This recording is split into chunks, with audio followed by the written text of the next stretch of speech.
नमस्कार, मी प्रतीक्षा निलेश तन्नके, इयत्ता 7वी. शाळेचे नाव HSCP high school for girls Huzurpaga Pune 30.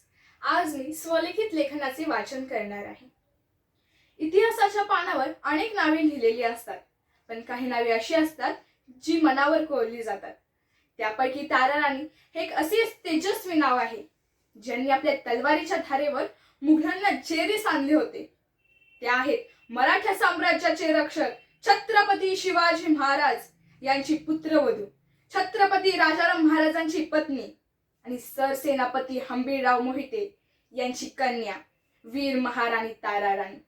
त्या केवळ इतिहासातली राणी नाही, त्या आहेत धैर्याचं जिवंत प्रतीक, त्या आहेत स्वराज्याची तलवार, त्या आहेत महाराणी तारा राणी. राणी अनेक असतात, पण तारा राणी म्हणजे अशा राणी ज्या मुकुट घालून सिंहासनावर बसलेल्या नाहीत, तर इतरांच्या आयुष्याला उजळण्यासाठी स्वतः जळत राहिलेल्या होत्या. तारा म्हणजे काय? तर तारा म्हणजे अंधारात दिशा देणारा प्रकाश. आणि राणी म्हणजे काय? तर ज्यांचं राज्य केवळ भूमीवर नाही तर लोकांच्या मनावर असतं.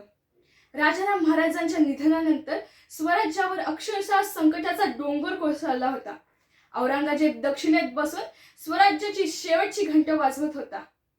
किल्ले पडत होते, माणसे खचत होती आणि आशा संपत चालली होती. पण त्या क्षणी इतिहासाने एका सिंहिणीला जन्म दिला, ती म्हणजे तारा राणी. मुघलांनो सावध व्हा, आता स्वराज्याची धुरा माझ्या हाती आहे, असे म्हणत त्यांनी आपल्या 5 वर्षाच्या मुलाला गादीवर बसवलं आणि स्वतः कंबर खचली. तारा राणींनी समजून घेतलं की युद्ध हे तलवारीने जिंकत नाही, तर ते मानसिकतेने जिंकावं लागतं.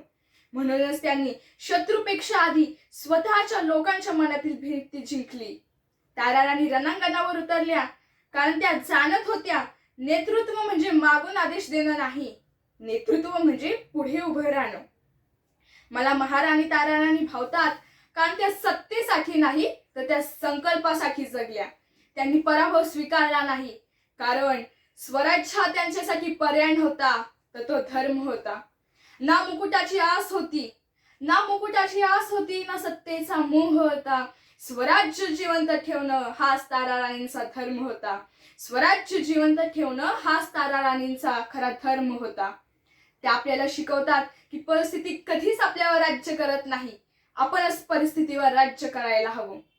त्या काळात स्त्री म्हणजे चूल आणि मूल अशी समाजाची धारणा होती, पण तारा राणींनी ही धारणा तलवारीने छेदून टाकली.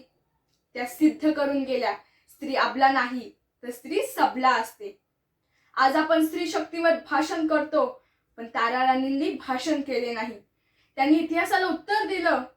त्या सांगून गेल्या, संघर्ष आला म्हणून झुकायचं नसतं, पराभव दिसतो म्हणून थांबायचं नसतं. आजचा प्रश्न असा आहे की आपण तारा राणीचे वंशज आहोत का फक्त वारसदार? कारण वारसदार इतिहास जपतात, पण वंशज इतिहास घडवतात. महाराणी तारा राणी माझ्यासाठी प्रेरणा नाहीत, त्या आहेत धैर्याची व्याख्या, नेतृत्वाची उंची आणि स्वराज्याची अखंड चेतना.